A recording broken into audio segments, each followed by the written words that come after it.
born in Portugal, studied in Mozambique, lived in South Africa, and it's a combination of all those elements in terms of our culture, our values, the African sunshine, the peri-peri, the Portuguese way of cooking chicken.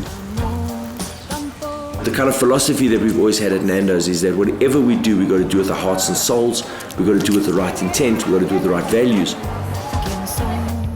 We were young, full of ambition, full of grit, and we just believed that we could do it.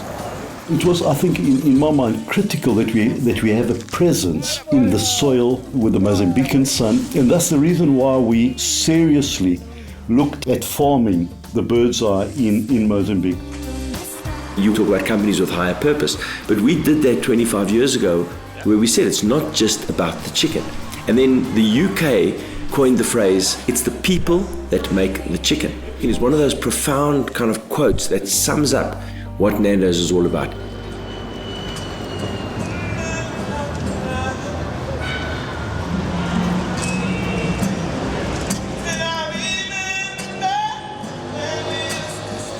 The culture now was mates who started it. It was very emotional, very intuitive. We loved each other and we loved what we were doing. And we believed also fundamentally that everyone had to feel the same way. So the person who was grilling the chicken or hosting someone or doing the chips, whatever it was, had to feel equally passionate about what we're doing. I always remember being told when I started in Nando's, make your calls and make your decisions the same way you would if you were running this and it was your own business. Not afraid to make a mistake, not afraid to push the boundary, not afraid to challenge, not afraid to have a voice. I was 25 when I was given the opportunity to expand the brand outside of London, and I didn't know what I was doing, but I felt totally trusted.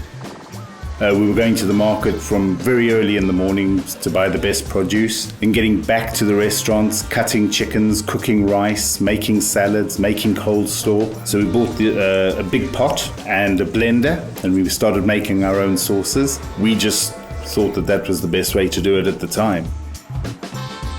You allow people to be themselves. You encourage them to be themselves, and you trust them, and you give them responsibility, and you allow them to take responsibility. Amazing things happen.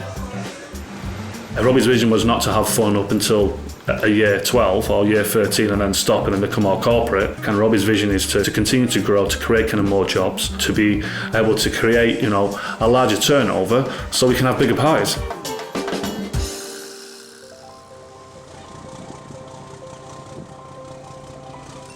If I look at the team that are currently in the business in Scotland just now, 90% of that team were with me from day one. They found us, we found them, but the massive strength we've had in the North is that we have, found these great people, supported them, developed them, loved them, got drunk with them, and they're still with the business, all having moved through, all become partners.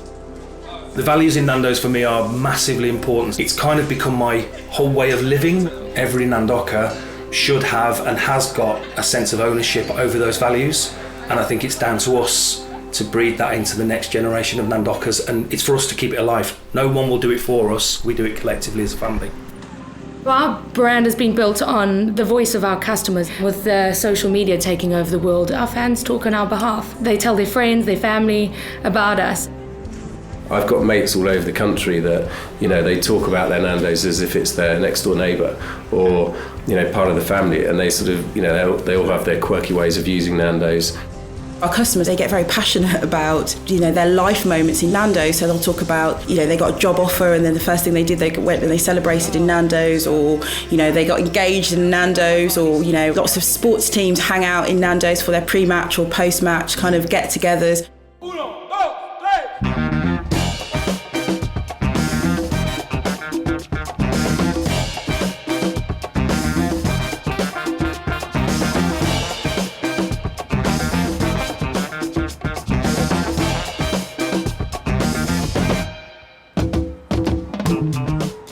I think the way we protect the magic for the future growth is, even though we are a big family, we have lots of smaller families within the family. All in all, if you don't have the smaller family units being very special in their own right, you'll never keep the magic that we have today and that we had when we first started.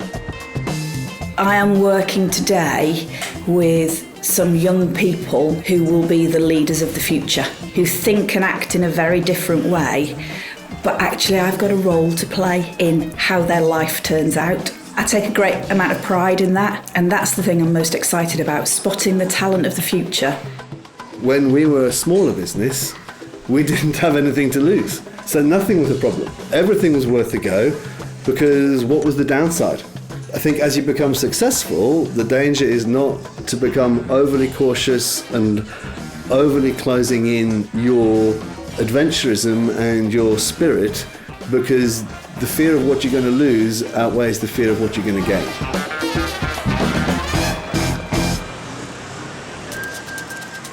I don't think that is something to be feared, our growth, because the one defining factor that sets us apart and cannot be imitated or copied is the way we do business, which is our culture, which is all about the people as the input rather than the profit or the number as the output. What makes me proud is the quality of the people that we have in our business, how inspired they are and how much they love what they're doing. Nando's has changed my life, and I hope and wish that we can do that and touch hundreds of thousands of people's lives in a positive way. The time is now for us as we grow. We will touch 47,000 people that will come and work with our magical business in the next 5 years.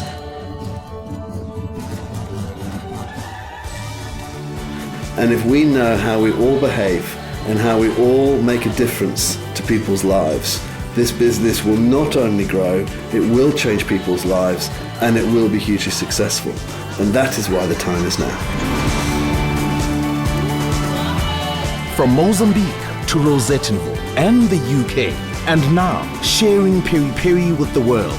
Welcome to the home of Nando's. Welcome to Africa. Kinako. The time is now.